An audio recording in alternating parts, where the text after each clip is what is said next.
एक समय की बात है, देवर्षि नारद भगवान विष्णु से मिलने के लिए वैकुंठ लोक में पधारते हैं। देवर्षि को देखकर भगवान विष्णु कहने लगते हैं, आओ नारद, वैकुंठ में तुम्हारा स्वागत है। आज किस कारण से वैकुंठ में तुम्हारा आगमन हुआ है? देवर्षि कहते हैं, हे प्रभु, मन में आपके दर्शन करने की इच्छा प्रकट हुई, सो चला आ गया। भगवान विष्णु मुस्कुराते हुए कहते हैं, हे नारद, तुम मेरे परम भक्त हो, इसीलिए वैकुंठ में तुम्हारा हमेशा स्वागत है। किंतु इस समय पर तुम चिंतित दिखाई पड़ रहे हो। तुम्हारे मन में अवश्य कोई शंका है जो तुम्हें सता रही है। तुम्हारे मन में जो भी शंका हो, निसंकोच होकर पूछ लो। तुम्हारी हर शंका का समाधान करना मेरा कर्तव्य है। फिर नारद जी कहते हैं, हे प्रभु, आप तो भक्त वत्सल है। आप अपने भक्तों की हर इच्छा का ध्यान रखते हैं और भली भांति जानते भी हैं कि आपके भक्तों के मन में क्या चल रहा है। इसीलिए आप मेरे मन में जो शंका है उसके बारे में जानते ही होंगे। किंतु फिर भी यदि आप आज्ञा दे तो मैं आपसे कुछ पूछने की चेष्टा करता हूं। भगवान विष्णु कहते हैं, हे नारद, तुम भक्त शिरोमणि हो। तुम्हारे मन में जो भी शंका है मैं उसके विषय में अवश्य जानता हूं और यह भी जानता हूं कि तुम्हारी इस शंका के समाधान में समस्त मानव जाति का कल्याण छिपा हुआ है। इसीलिए निसंकोच होकर पूछो। फिर देवर्षि नारद कहने लगते हैं, हे प्रभु, आज मैंने नीलगिरी पर्वत पर एक बड़ी ही विचित्र घटना देखी है, जिसे मैं आपको सुनाता हूं। मैं पृथ्वी लोक का भ्रमण कर रहा था, तभी मैंने नीलगिरी पर्वत के जंगलों में एक विचित्र नगर देखा। उस नगर में जो भील निवास करते थे, उन सभी की 4 भुजाएं थीं और उन्होंने अपने हाथ में धनुष्य धारण किए हुए थे। वे सभी आपके पार्षदों के समान दिखाई पड़ रहे थे। वे फल मूल का आहार खाकर उदर निर्वाह करते थे। उस समय उन्हें देखकर मेरे मन में संदेह खड़ा हुआ कि धनुष्य धारण किए हुए ये जंगली चतुर्भुज कैसे हुए। वैकुंठ लोक में निवास करने वाले पुण्यात्माओं का जैसा स्वरूप होता है, उनकी जैसी 4 भुजाएं होती हैं, वैसा स्वरूप उस वन में रहने वाले भील लोगों को कैसे प्राप्त हुआ? वे सभी आपके पार्षदों के समान ही दिव्य दिखाई पड़ रहे थे। हे प्रभु, ये किस कारण से हुआ? उन भीलों को ऐसा स्वरूप कैसे प्राप्त हुआ? उन्होंने ऐसा कौन सा पुण्य का काम किया है जिससे उन्हें चतुर्भुज रूप प्राप्त हुआ, जो स्वरूप बड़े बड़े देवताओं को भी प्राप्त करना कठिन है? ऐसा स्वरूप पृथ्वीलोक पर रहने वाले इन वनवासियों को कैसे प्राप्त हुआ? हे प्रभु, कहीं यह आपकी माया तो नहीं है, या फिर आपके वैकुंठ लोक के निवासी वहां पर रहने के लिए चले गए हैं? कृपया मुझे इसका रहस्य बताइए। फिर भगवान विष्णु मुस्कुराने लगते हैं और नारद से कहते हैं, हे नारद, तुमने जो कुछ भी देखा है वह सत्य है। वह कोई माया नहीं है और ना ही वे वैकुंठ लोक के निवासी हैं। उन भीलों को चतुर्भुज रूप मेरी ही कृपा के कारण प्राप्त हुआ है, क्योंकि उन्होंने जो अत्यंत दुर्लभ पुण्य का कार्य किया था, उसी के फल से उन्हें 4 भुजाएं प्राप्त हुई हैं। देवर्षि कहते हैं, हे प्रभु, मैं इस रहस्य को सुनने के लिए आतुर हो रहा हूं। कृपया आप मुझे पहेलियों में ना उलझाए। शीघ्रता से बताइए कि उन्होंने ऐसा कौन सा पुण्य किया है जिससे उन्हें 4 भुजाएं प्राप्त हुई हैं। फिर भगवान विष्णु कहते हैं, हे देवर्षि, इस रहस्य को बताने से पूर्व मैं तुम्हें एक अत्यंत प्राचीन कथा सुनाता हूं। तुम इस कथा का श्रवण ध्यान पूर्वक करो। इस कथा के माध्यम से तुम्हें तुम्हारे सभी प्रश्नों के उत्तर मिल जाएंगे। जो भी मनुष्य इस कथा को ध्यान पूर्वक सुनता है, उसके समस्त पापों का नाश होता है और वे सभी चतुर्भुज रूप धारण करके मेरे ही साथ वैकुंठ में निवास करते हैं। देवर्षि कहते हैं, हे प्रभु, आपके मुख से इस कथा को सुनना मेरा सौभाग्य है। कृपया आप मुझे वह कथा कहिए। फिर भगवान विष्णु उस कथा को कहना आरंभ करते हैं। हे नारद, पूर्व काल की बात है। नीलगिरी पर्वत के वन में शाबर नाम से प्रसिद्ध एक शिकारी रहता था। वह अत्यंत दुष्ट और हिंसक प्रवृत्ति वाला मनुष्य था। सदैव अनेक जीव जंतुओं की हत्या करना और दूसरों का धन लूटना, यही उसका रोज का काम था। क्रोध, द्वेष, काम आदि दोष सर्वदा उसके अंदर भरे रहते थे। वह वन में इधर उधर भटक कर अकारण ही खेल खेल में निष्पाप पशुओं पर प्रहार करता और उन्हें मार डालता था। फिर एक दिन वह शिकारी वन में भटक कर शिकार कर रहा था। उसके मन पर मूढ़ता छाई हुई थी। उस दिन उसका अंत समय निकट आ चुका था। उसे इस बात का ज्ञान नहीं था, इसीलिए वह हाथ में धनुष्य लेकर शिकार की खोज में चलने लगा। उसने अनेक छोटे छोटे प्राणियों को अपना शिकार बनाया और उन्हें मरने के लिए छोड़कर वह हंसते हुए चलने लगा। फिर अचानक से एक विशाल काय आकार का शेर उसके सामने आ गया। शेर को देखकर वह शिकारी अत्यंत भयभीत हो गया और अपना धनुष्य निकालकर उस पर प्रहार करने लगा। किंतु वह काल रूपी शेर अत्यंत भयंकर था। शिकारी के बाण उसके शरीर को टकराकर नीचे गिरने लगते थे।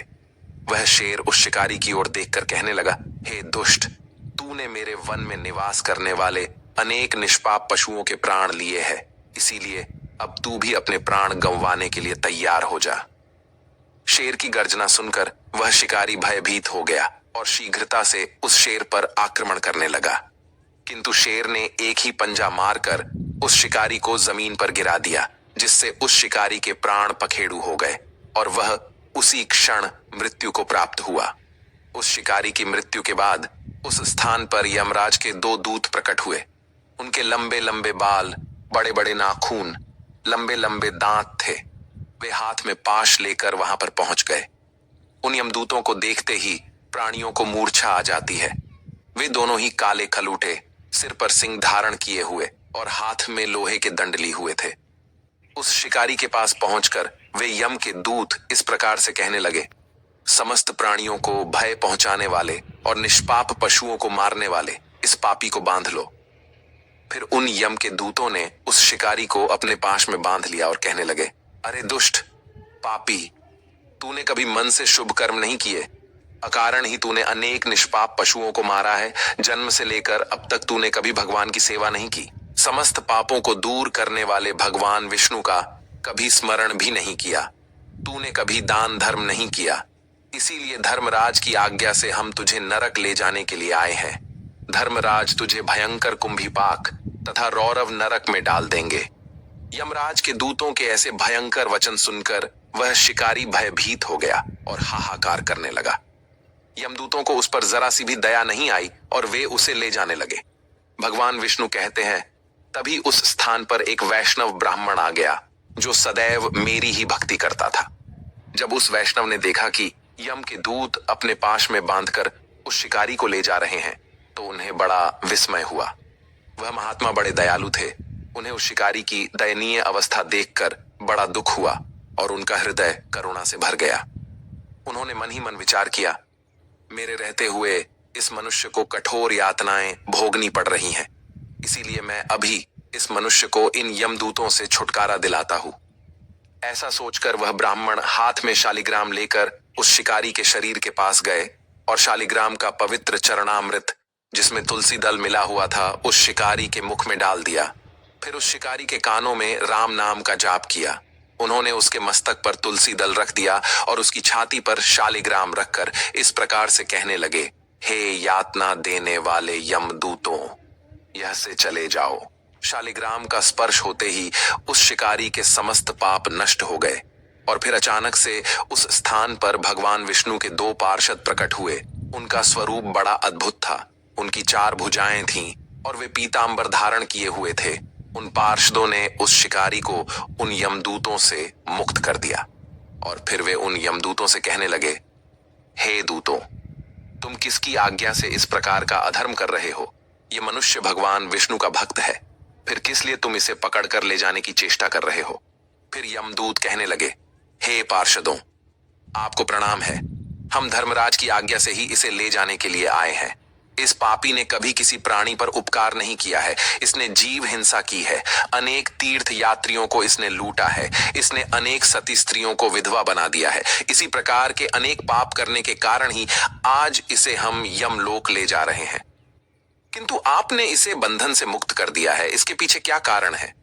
फिर वे पार्षद कहने लगते हैं, हे यमदूतों, जो मनुष्य शालिग्राम की शिला को स्पर्श करता है, उसका ब्रह्म हत्या का भी पाप नष्ट हो जाता है।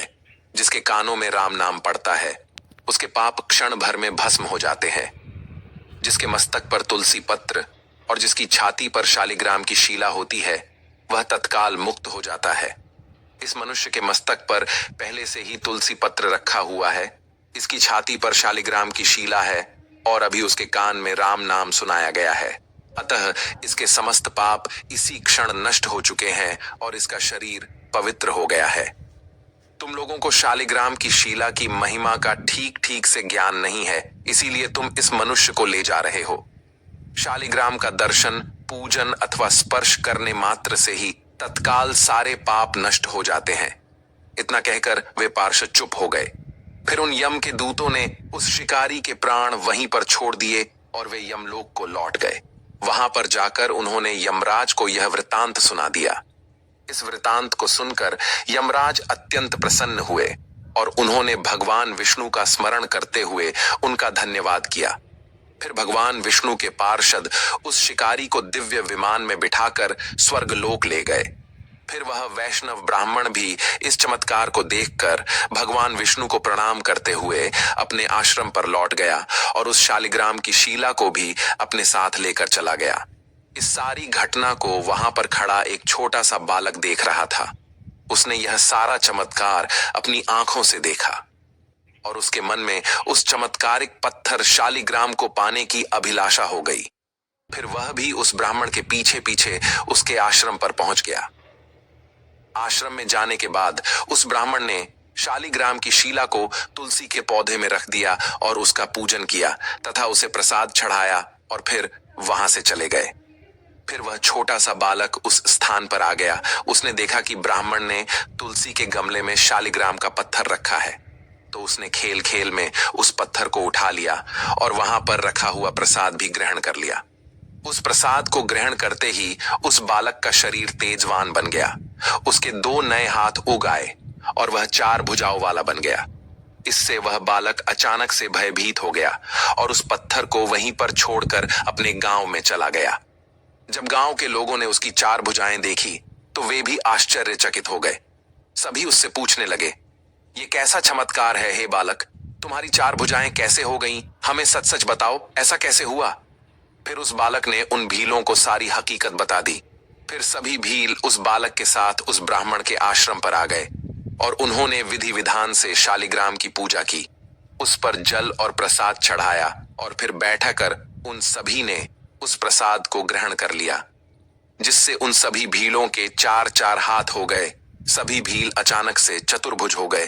फिर उन्होंने उस ब्राह्मण से प्रार्थना करके उस शालिग्राम पत्थर को ले लिया और उसे अपने गांव लेकर गए। वहां पर उन्होंने उस शालिग्राम को एक उत्तम स्थान पर रख दिया और नित्य उसकी पूजा करने लगे। भगवान विष्णु कहते हैं, हे देवर्षि, जो मनुष्य प्रतिदिन चक्र के चिन्ह से युक्त शालिग्राम शीला का पूजन करता है वह फिर कभी माता के उदर में प्रवेश नहीं करता, उसे मोक्ष प्राप्त हो जाता है। गंडकी नदी से उत्पन्न हुई शालिग्राम शीला मनुष्य के 100 जन्मों के पाप भी एक ही क्षण में हर लेती है। हजारों पाप करने वाला ही मनुष्य क्यों न हो, शालिग्राम शीला का चरणामृत पीकर तत्काल पवित्र हो जाता है। किंतु एक स्त्री को कभी शालिग्राम शीला को स्पर्श नहीं करना चाहिए। विधवा हो अथवा सुहागिन हो, यदि वह स्वर्ग लोक की अथवा आत्म कल्याण की इच्छा रखती है तो वह शालिग्राम को स्पर्श न करे। यदि वह मोहवश शालिग्राम को स्पर्श करती है तो अपने किए हुए पुण्य का त्याग करके नरक में गिरती है। यदि कोई मनुष्य पापचारी हो, ब्रह्म हत्या का पाप ही क्यों न उसे लगा हो, यदि वह शालिग्राम शीला को स्नान कराया हुआ जल पी लेता है तो वह परम गति को प्राप्त होता है। जो मनुष्य शालिग्राम शीला का पूजन करता है उसे दंभ और लोभ से रहित रहना चाहिए। पराई स्त्री और पराये धन से दूर रहना चाहिए।